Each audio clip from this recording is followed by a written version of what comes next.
Result season kick off होगा। शुक्रिया आशीष इस हेड्स अप के लिए। हमारे साथ अब अपूर्व प्रसाद जुड़ गए हैं जो सेक्टर को क्लोजली ट्रैक करते हैं HDFC सिक्योरिटीज़ में। अपूर्व, गुड आफ्टरनून। पहले तो एक चीज़ बताइए, कंसिडरिंग इस सेक्टर में करीब 20-30% तक के रिटर्न्स बन चुके हैं अब तक, इस पूरे खबरों के बीच की डिस्क्रिशनरी स्पेंड्स कम है, क्लाइंट्स ज़्यादा पैसा इस समय देने को तैयार नहीं है, अनसर्टेनिटी है, इन स्टॉक्स ने आउट परफॉर्म किया है। इस थर्ड क्वार्टर में क्या कुछ कमेंट्री बदल सकती है? Good afternoon. कमेंट्री जो बदल सकती है मेरे ख्याल से गाइडेंस है। गाइडेंस कट का चांसेस ज़्यादा है। तो इन्फोसिस के केस में जो top end of the guidance है, हम एक्सपेक्ट कर रहे हैं कि वो शायद लोअर हो जाए 1 to 2%। HCL टेक की गाइडेंस जो FY24 की रेवेन्यू गाइडेंस है उसमें भी रिस्क है, और क्योंकि उनका एग्जिट रेट जो इम्प्लाइड है वो काफी काफी ज्यादा स्ट्रांग है। सो उसको बेक इन करें तो मतलब दोनों के केस में रेवेन्यू गाइडेंस कट की चांसेस है। In terms of commentary, budget CY24 का किस तरह से पैन आउट होता है और उसके बारे में कंपनीज क्या इंडिकेशन मिल रहा है फ्रॉम एंटरप्राइज क्लाइंट्स, तो वो सबसे इम्पोर्टेंट चीज होगी। इसके अलावा डील पाइपलाइन पे कमेंट्री एंड डील बुकिंग्स पे, तो जैसे हमने देखा था TCS पिछले क्वार्टर में 11 बिलियन का TCV था। इस क्वार्टर हमारा अनुमान है कि 9 बिलियन प्लस TCV क्लॉक होना चाहिए। तो ओवरऑल डील मोमेंटम किस तरह से रहेगा, क्योंकि इस क्वार्टर में ज्यादा मेगा डील्स नहीं थे as compare to previous quarter. And within the deals ramp up जो है, जो एग्जिस्टिंग मेगा डील्स थे उनके टाइमलाइन कैसे चल रहे थे, जैसे वेराइजन डील जो था, तो इस बारे में भी कमेंट्री इंपॉर्टेंट है। End of course the biggest vertical BFSI जो काफी हद तक अंडर परफॉर्मेंस रहा था पूरे सेक्टर का, उसमें commentary specially on the discretionary side with rates coming down significantly. I think ये सारे चीज जो है प्राइमरी फैक्टर्स होंगे। बट हम काफी हद तक जो लीड इंडिकेटर्स है उसे मॉनिटर करते हैं। तो जितने भी टेक जॉब पोस्टिंग्स के इंडिकेटर्स हुए या हायरिंग ट्रेंड्स हुए, तो उसमें अभी तक कोई मेजर इम्प्रूवमेंट का ट्रेंड देखते नहीं आ रहा है। और जो अभी आउट परफॉर्मेंस की आप जो बात करी थी, it's more a function of multiples that have gone up. करीब 20% पी वैल्यूएशंस रीरेट हुए लास्ट 6 महीने में, and that is more a result of that. But expectations ये है कि जो ग्रोथ ट्रेजेक्टरी है शायद बॉटम हो जाए Q4 ऑनवर्ड्स, थोड़ा सा रिकवरी का ट्रेजेक्टरी है। बट वो कर्व का ग्रेडियंट कैसा रहता है is what needs to be monitored. Okay, Apoorv, good afternoon. Sorry, आपने बोला इन्फोसिस की गाइडेंस में और कट हो सकता है, मतलब पहले ही काफ़ी ख़राब गाइडेंस दे चुके हैं वो, और ऑलरेडी काफ़ी कट कर चुके हैं। यहाँ से कट करने का क्या स्कोप है एक क्वार्टर के लिए फिर?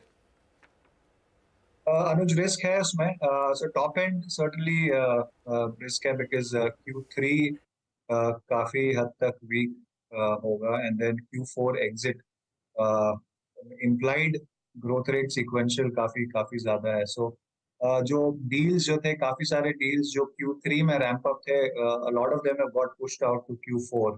सो वो सारे फैक्टर्स है। प्लस इन्फोसिस के केस में आप देखेंगे कि उनका डिस्क्रिशनरी कंपोनेंट थोड़ा ज्यादा है compare to peers. Till the time जब वो डिजिटल का स्प्लिट दिया करते थे, तो आई थिंक डिस्क्रिशनरी वाली इम्पैक्ट थोड़ी ज्यादा भी हो रही है इन्फोसिस को, विच इज वाई जो ग्रोथ डिसेलरेशन आप देख रहे हैं, जो 15% प्लस वाला ग्रोथ रेट था, वो ऑलमोस्ट करीब करीब फ्लैट ग्रोथ पे आ गया। It's more to do with that. So मतलब ये प्राइमरी दो रीजन है, विच इज वाई जो लार्ज डील्स का नंबर इन्फोसिस डिक्लेयर करता है, वो भी एक की मॉनिटरेबल रहेगा। बट दोनों इन्फोसिस एंड HCL टेक दोनों के केस में गाइडेंस कट की रिस्क है। And but guidance cut risk we are only looking at Q4, that is the only remaining. Okay, अभी मतलब गाइडेंस कट का रिस्क सिर्फ Q4 तक ही है। ये अपूर्व, एक और बताइए, आई मीन गाइडेंस कट की जो आपने फियर बताया, ये इस क्वार्टर में क्या ये चीज़ है कि जो नॉर्मल फर्लोज के रेट होते हैं उससे ज़्यादा कहीं इस बार फर्लोज रहे हैं इस क्वार्टर में? ऐसा कुछ है क्या? मैं थोड़ा सा इसका इम्पैक्ट जानना चाहूँगा। And this will persist to entire IT? Yes, to a large extent. So furlough impact इस क्वार्टर में नॉर्मली जो देखते हैं उससे थोड़ा ज्यादा है. सिमिलर इम्पैक्ट एक्चुअली पिछले साल भी दिसंबर क्वार्टर में देखने मिला था कि फर्लो इम्पैक्ट थोड़ा ज्यादा था. तो ये हाईटेक हो गया, जैसे बीएफएसआई हो गया, इस सारे वर्टिकल्स में थोड़ा ज्यादा इम्पैक्ट देखने मिलता है. तो इस बार काफी सारे कंपनीज भी एक्सपेक्ट करिए कि furlough impact will be slightly more than normal. Plus there are other headwinds की नंबर ऑफ वर्किंग डेज भी कम रहता है इस क्वार्टर में. सो टिपिकली हिस्टोरिकली भी वीक रहा है ये क्वार्टर, विच इज वाई जो एक्सपेक्टेशंस है ग्रोथ के most of the tier 1 company sequential decline होगा. तो जैसे टेक महिंद्रा, विप्रो, इन्फोसिस, तीनों सीक्वेंशियल बेसिस पे रेवेन्यू डिक्लाइन की एक्सपेक्टेशन है. TCS will be slightly above sea level, so about 1% Q on Q growth rate. और जो सबसे बेस्ट परफॉर्मेंस होगा इस क्वार्टर में एचसीएल टेक का मेरे ख्याल से आना चाहिए, बट उधर एक्विजिशन का भी बेनिफिट है और एक मेगा डील जो रैंप अप हुआ है उसका भी बेनिफिट है. सो वो करीब करीब 3.5%. तो रेंज काफी बढ़ गया है. तो हुआ ये इंटरेस्टिंग चीज इस साल जब पूरा का पूरा सेक्टर का ग्रोथ डिसेलरेट हुआ है. Aggregate has come down but the growth dispersion between सारे कंपनीज वो बढ़ गए, जो आपको इस क्वार्टर में भी देखने मिलेगा. तो एक कोई कंपनी है जो -2% सीक्वेंशली क्यू ऑन क्यू देगा, वही एक कंपनी आपको मिलेगी जो +3.5% सीक्वेंशली देगा. थोड़ा सा डिस्पर्शन बढ़ा हुआ है and mid cap will do better even in this quarter. मैं मिड कैप्स पर आऊंगी अपूर्व, लेकिन इन सब के बीच जो latest entry in the so called big companies LTI Mindtree, हालांकि उसको अपना बेस अभी भी काफ़ी बढ़ा करना है. उनके मैनेजमेंट से जब बात की थी उन्होंने कहा था Q3 Q2 में ज़्यादा बदलाव नहीं रहेगा, लेकिन H2 को लेकर काफ़ी कॉन्फिडेंट थे. तो एलटीआई माइंडट्री क्या कर सकता है Q4 में, या फिर इस समय अगर आपने कुछ सुना हो आपके नेटवर्क में कि इनके लिए खास अलग और बेहतर क्या होने वाला है? अर्शदा, एलटीआई माइंडट्री में भी थोड़ा सा वीक ही रहेगा Q3 का नंबर्स कंपेयर टू हिस्टोरिकली. उनका Q3 जिस तरह से रहा है तो उनको पास थ्रू का बेनिफिट इन द पास्ट मिला है. तो बट फर्लो का जो नेगेटिव इम्पैक्ट है वो एलटीआई माइंडट्री के लिए भी ज्यादा है. तो हम एस्टिमेट करें around 1.7-1.8% sequential Q on Q. तो पीयर सेट से तो काफी बेटर ग्रोथ है on sequential basis, but of course relative to its own history it is come down. तो इस साल में करीब 6% की ग्रोथ है, जो अगले साल 12-13% में रिकवर होना चाहिए. The same time over the next 2 to 3 years margin expansion भी हम देख रहे हैं. सो टीयर 1 में अगर कोई कंपनी है जिसमें जो आउट परफॉर्म कर सकती है, इनफैक्ट हमारी जो एकमात्र बाय रेटिंग है टीयर 1 में वो एलटीआई माइंडट्री है. तो prospects over medium term look pretty good.